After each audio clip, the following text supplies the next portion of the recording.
So students, after the study of the comparative study of Alauddin Khilji and Muhammad bin Tughlaq policies, so last ruler of this dynasty was the Firoz Shah Tughlaq. First was Ghiyasuddin Tughlaq from 1320 to 24, then Muhammad bin Tughlaq 1324 to 51, and last Tughlaq ruler, dynasty ruler was Firoz Shah. He ruled 1315 to 88.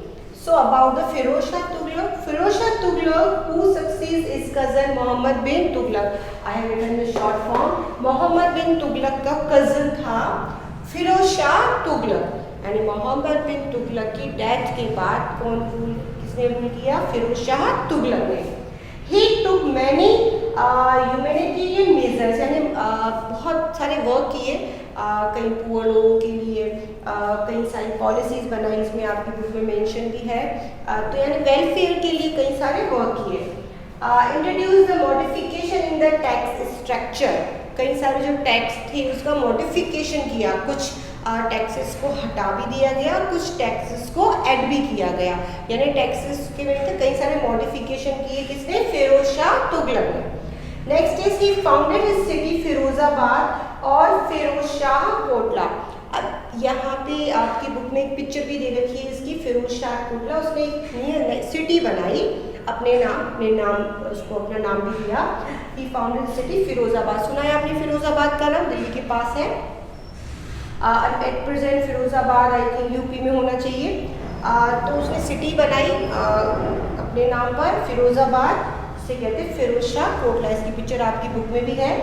इसकी death हो जाती है 1388 में इसकी death हो जाती है. और इसकी डेथ के साथ ही end of the Tughlaq rule. Tughlaq rule का क्या हो जाता है? एंड हो जाता है. यानी कि हमारी जो डायनेस्टी जो हम रीड कर रहे थे, Tughlaq dynasty 1320 to 1412. Last ruler, यानी इसके बाद भी कई सारे रूलर्स हुए बट वो इतने ज़्यादा स्ट्रॉन्ग नहीं हुए और उन सब चीज़ों को नहीं देख पाया. तो लास्ट जो मुगल रूलर था, तुगलक रूलर था, वो कौन था? Firoz Shah Tughlaq. So I think I am very much clear. Read all the rulers. About the rulers you should know the Ghiyasuddin Tughlaq, then Muhammad bin Tughlaq and Firoz Shah Tughlaq. After that we will start the Sayyid dynasty. Before the starting Sayyid dynasty we will read about the Taimur invasion. Taimur एक ऐसा attacker था जिसने दिल्ली पर attack किया था. बहुत सारी चीज़ें, बहुत इंटरेस्टिंग चीज़ें हैं उसके बारे में जो हम हमारे नेक्स्ट चैप्टर में, नेक्स्ट लेक्चर्स में क्लियर करेंगे. So keep learning. थोड़ी थोड़ी चीज़ें हैं, बहुत डिटेल में बताई गई हैं. उसको अच्छे से करिए. एक चीज़ को जब आप बार बार करेंगे तो आपको चीज़ें लर्न होंगी. So learn the all ruler of the Tughlaq dynasty. You can make the flow chart in your copies also, so you can remember the dates with their ruler. As you know that we are discussing about the Muhammad bin Tughlaq. As a ruler, he was able to defeat the Mongol army. That time Mongol was a very powerful rulers and it was very difficult to defeat them. But only that time the only Muhammad bin Tughlaq was there who defeat the Mongols. So first policy of the defeat of the Mongol army. Take out your book, page number 27. Defeat of the Mongol army. Muhammad bin Tughlaq was able to defeat the Mongol army and raise the standing army to plan an attack on them in the Taxosonia.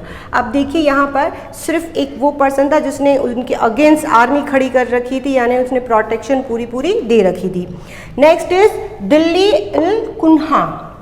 Now about this is the residents of the oldest city of Delhi were made to leave and the soldiers occupied it. यानी कि पुरानी दिल्ली में जितने भी residents थे उन्हें छोड़ा गया और उन्हें दूसरी जगह पर शिफ्ट किया गया.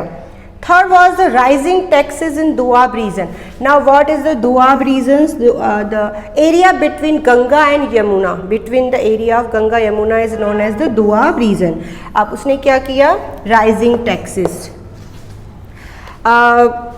Muhammad bin Tughlaq increased the land tax in the Ganga Yamuna Doab region to meet the expense of the army, ताकि आर्मी के एक्सपेंस को पूरा किया जा सके. At this time the region was suffering from the famine and the present of the reasons rose in the protest and the situations went out of control.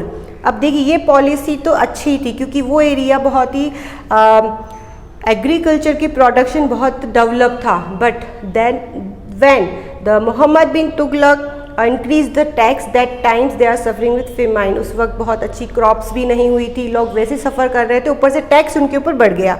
तो situation जो थी वो एक तरह से अपोजिट गई.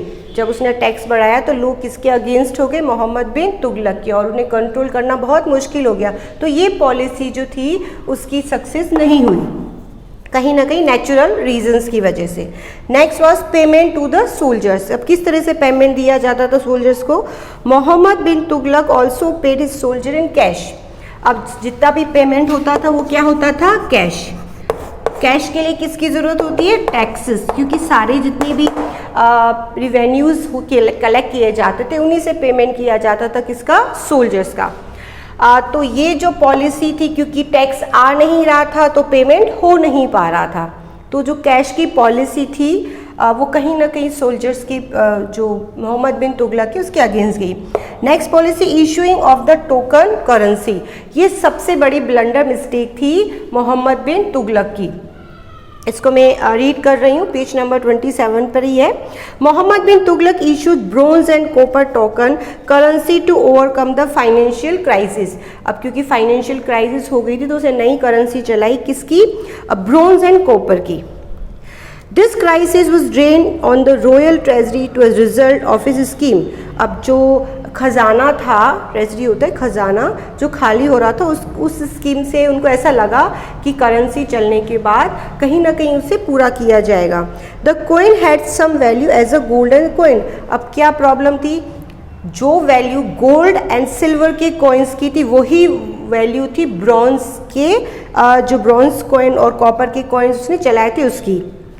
What happen, the known as taka, और जो करेंसी चलाई उसको क्या, उसका नाम क्या था, taka. The forgery of the new coins force to sultanat to withdraw all token currency from the market. अब क्या हुआ, लोगों ने जगह जगह पर अपने घर में ही करेंसी बनाना स्टार्ट कर दिया, क्योंकि उसकी वैल्यू किसके इक्वल थी, गोल्ड के और सिल्वर के कॉइन्स के अगेंस्ट थी, तो उन्होंने उन्हें रिप्लेस करा लिया. तो जो खजाना था, जो भी चीज़ें थी वो और ज़्यादा वर्स्ट हो गई, किसके लिए, मोहम्मद बिन तुगलक के लिए.